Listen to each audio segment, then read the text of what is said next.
ක්‍රිස්තු වර්ෂ 1505 සිට ලක් දෙරණ සුදු ජාතිකයන්ගේ යාම් ඊම් හමුවේ සියවස් 4කට ආසන්න කාලයක් පුරා යටත් විජිතයක් බවට පත් වුණා. පෘතුගාලයෙන් නැව් නැග්ගවුන් සියවසකටත් වැඩි කාලයක් සිංහල රටේ මුහුදුබඩ ප්‍රදේශවල සිය අනසක පතුරවා හැරියා. ඒ සමයෙහි සිංහල දෙසට නැව් නැගි ලන්දේසිකයන්ගෙන් උදව්ගත් සිංහල රජු පෘතුගීසින් පලවා හරින්නට සමත් වුණා. ඉඟුරුදී මිරිස් ගත්තා වගේ වැකිය සිංහල පතට එක්වුණු සමය ඒ වෙතැයි ඒ සමයෙහි සිංහල පාලකයින් නොසිතන්නට ඇත. උදව්දුන් ලන්දේසිකයින් ලක්දෙරණේ උතුරු හා දකුණු ප්‍රදේශවල සිය ඒකාධිකාරියක් පිහිටුවා ගත්තේ ක්‍රිස්තු වර්ෂ 1658 දී.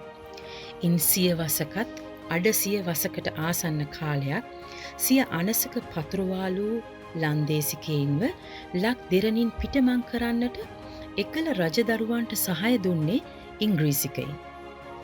බ්‍රිතාන්‍ය සිහිනය වූයේ හිරු නොබසින අධිරාජ්‍යයක් තනන්නට බැව් නොදැන සිටි පෙරදිග වැසියෝ අතර ලැක් වැසියෝද සිටියා. ක්‍රිස්තු වර්ෂ 1796 දී අධිරාජ්‍ය සිතියමේ ඉංග්‍රීසි කොඩියට තවත් බිමක් වූ ලක් දෙරණ පසුව ඉංග්‍රීසීන් යටතේ තවත් ශතවර්ෂයකට වැඩි කාලයක් ගෙවන්නට වුණා. මේ සියලු කාලවලදී සිංහල දේශයේ සිංහලයන්ට බටහිර දේශක්කාරයන්ගේ යකඩ සපත්තුවේ වේදනාව බොහෝසේ දැනුණා. බටහිර සෙවනැලි අකා මකාලන්නට හෙළපුතුන් තැන තැන හදකම් කරමින් කඩු පොළු මෝහතේ තියුණුකම සමග කකියන වේදනාවෙන් තැන තැන එය පිට දමන්නට පටන්ගෙන තිබුණා.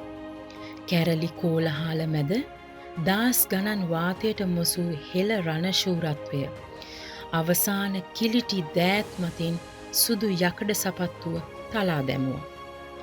ඉංග්‍රීසින් පලවා හැර එක්සේසත් රාජ්‍යාලයකින් හෙළයින් නැවුම් සුසුම්වලින් නාස්පුඩු පුරවා ගනිද්දී 1948 පෙබරවාරි 4 වැනිදා කේසර සලන සිංහයා අහස්සට නැග ලෙල දෙන්නට වුණා. අපි නිදහස් දයක් ලෙස එකට එක මිටට පෙරට යන්නට ගමන් ඇරඹූ නිදහස් මාවතේ 74 වෙනි අභිමානවත් සන්ධිස්ථානයයි 2022 දී හදේ උපන් මහාභිමානයෙන් අපි සමරනු ලබන්නේ. නිදහස් නිවහල් ශ්‍රී ලංකාවට උත්තමාචාරය වේවා.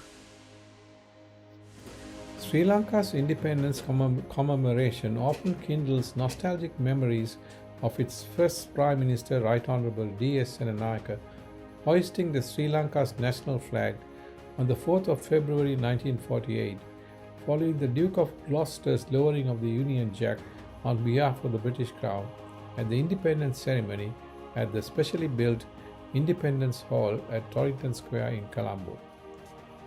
The day still kindles nostalgic memories of music that was frequently played in those days around Independence Day. Songs such as Namo Namo Mata, that in Sinhala exalts its citizen to march forth like the children of one mother, and others like Lanka Lanka Pembara Mata, Pembara Lanka, whose descriptions of Lanka's many virtues still inspires immense patriotic fervor. As a beneficiary of many of these virtues, not the least of which was its free education, till the end of tertiary, I often reflect on this with gratitude and ponder on how I could pay back these receipts. I remain acutely aware that having professionally served its citizens for 7 years, the remainder of my 50 years of professional service as a medical specialist has been to citizens of 3 other countries. I have endeavoured to make up for this shortfall by contributing to the training of Sri Lanka specialists in this field by providing them opportunities in New Zealand and frequently contributing to their ongoing education programs back in Sri Lanka. In our frequent travels to Sri Lanka, we have endeavoured to contribute to the lives and livelihoods of its citizens, especially in the hospitality service, by spending generously be it in a 5-star hotel or in a roadside kiosk, enjoying tambili or a delicious mango or a pot of curd and honey from the south. We have also invested in Sri Lanka's real estate and share market and are not too faced by any losses, considering it a payback to the country and people I owed.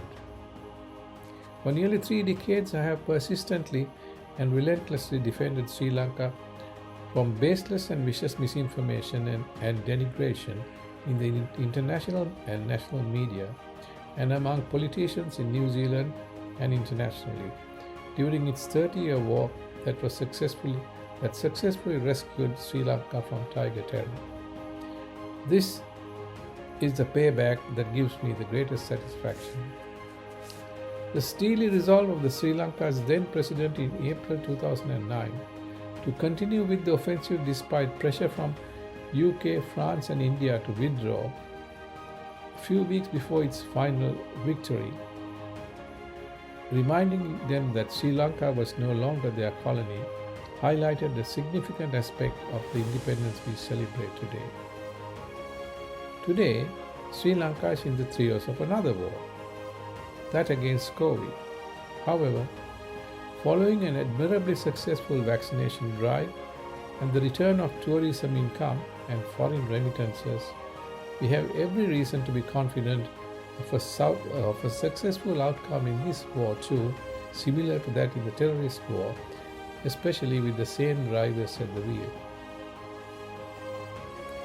Some glimpses of what this successful outcome might mean are to be found through the vistas laid bare recently by the opening of the magnificent Golden Gate Kalyani Bridge in Colombo, featuring for the first time in Sri Lanka a cable support system, opening of the Hawaii-like waterfront of the brand new Colombo port city, and the opening of the Mirgama Kurunagala section of the Central Expressway with its own spectacular views.